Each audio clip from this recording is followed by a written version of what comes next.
Alright, men, in this video we have a problem. So if you saw my last podcast, you'll note that I was complaining about the original remote for my Camaro being all chewed up and me having to use the spare.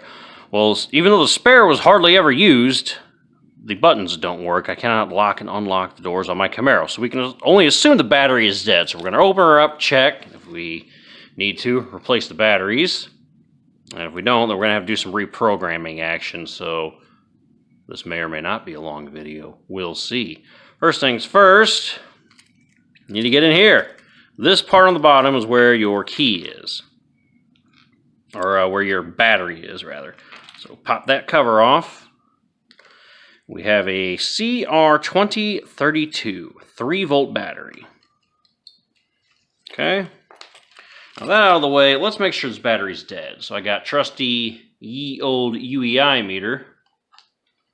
Let's put this where you guys can see it. There we go. Let's check the voltage. Direct current. Positive side. And negative side. It's a 3-volt battery. How many volts do we have? 3.3? You know what that means? It means those fuck faces at the dealer did something. Must have broke the key, reprogrammed it to the car. It didn't but because this one wasn't there, they couldn't reprogram this one. So, let's do that now. Okay, so here's our new Energizer. CR2032.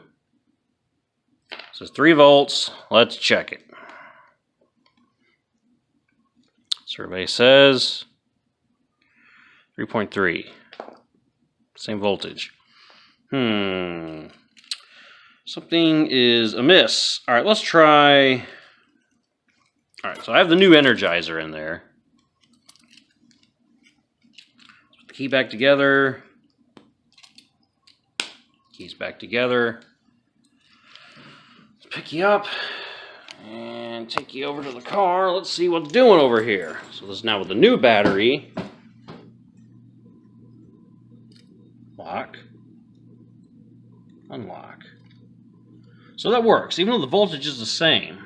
Let me put the old battery in and try again just to make sure. Okay, so we now have the Panasonic back in. Try unlock. Works. Lock works. Alright, so that was easy enough. All I did was take the battery out and put the new one in. Saw that that worked, and I didn't have to reprogram it, and then put the old one back in. So, I don't know what that was all about. Kind of weird. Maybe it just hasn't been used in so long. Who knows? Alright, I guess we're all good then. I guess we have fully functioning battery. I'll save the Energizer for a rainy day, because as you saw, that's 3.3 volts. This old one is still 3.3 volts, so it's still good, even after almost 10 years. Although in its defense, I have rarely used it. So, alright, well, that's how you test the battery in your remote, I guess. And then we'll do the second part of this video with me fixing the old remote and transferring the guts. Okay, boys, so our new key has finally come in. Somewhere between $5 and $10 on eBay. It's just the shell.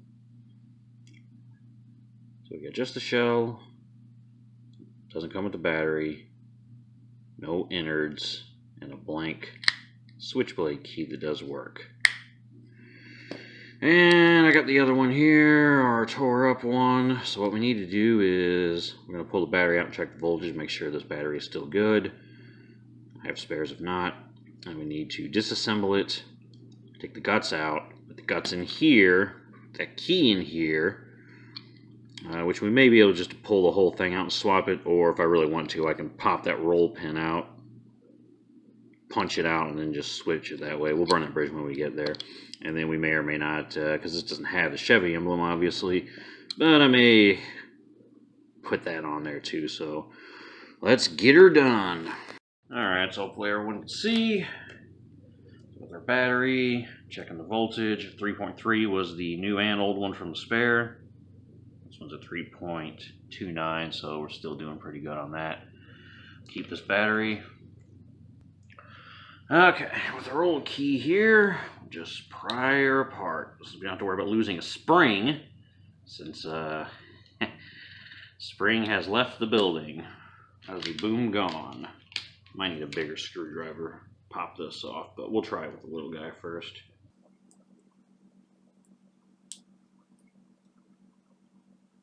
Yeah, let me grab one with a little more.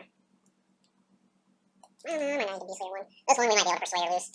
There's our key deal with no spring.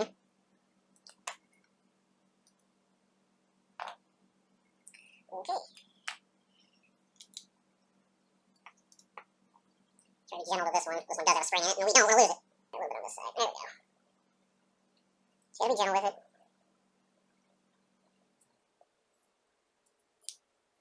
There we go.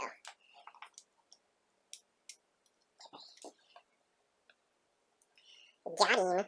Okay, so I did a few things off camera because of vibrations and whatnot. As you can see, we got more litter going on here. So what we did is I switched the blank key out. So this is the new Dealio. This is the key. And so we popped the roller pin out of the old one. Bam. Pulled the key out. Put the roller pin back in and started it a little. So you want to get something where you can hammer it out. And start it with a punch or something like I did. Punch. That's how you pop it out. Now that we're doing a little less vibration, I can show you the putting back in procedure. Kind of whack it until it's flush. Almost flush. So we got that where it belongs now. And we need to get the new one of these, which is this one, so that it fits in here nice and good. Okay. It's nice and long and straight coming out that end. Okay, here's our new Dealio.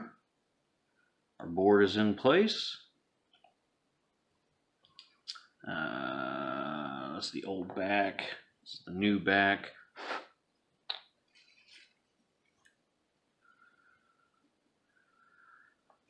Well, actually, I suppose the bottom part doesn't really matter, but this is the new one, the shinier one. This is what we're more concerned about, the one without the Chevy in them. They're not going to go back together because they're like different by enough of a narrow margin that you're not going to want to try to reuse the back, even though it does have a Chevy in them. I mean, you're more than welcome to try, but you'll probably be struggling with a fitment issue. You probably don't want to dedicate that kind of time to it, but you're more than welcome to do so if you like. Okay, so now that we have key straight, new key was the old key blade, the new pivot point, the new push dealio, our new back, and our spring. So remember, this thing needs to go, the pokey part on the top needs to be parallel with the top, perpendicular with the side. So we will lock spring in place here at the bottom. And our new back. And I may be in your way here, but I kind of need to see to make sure that spot goes in its spot. Okay, that was good. The board moved a little. Of course it did. I wouldn't have. Okay, do not move the board.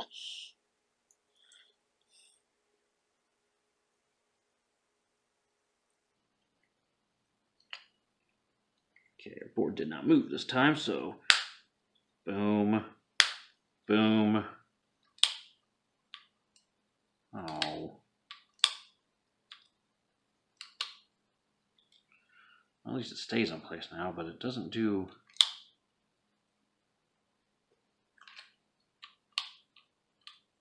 Doesn't fling out for some reason. Sad face. Maybe it just needs to be broken in.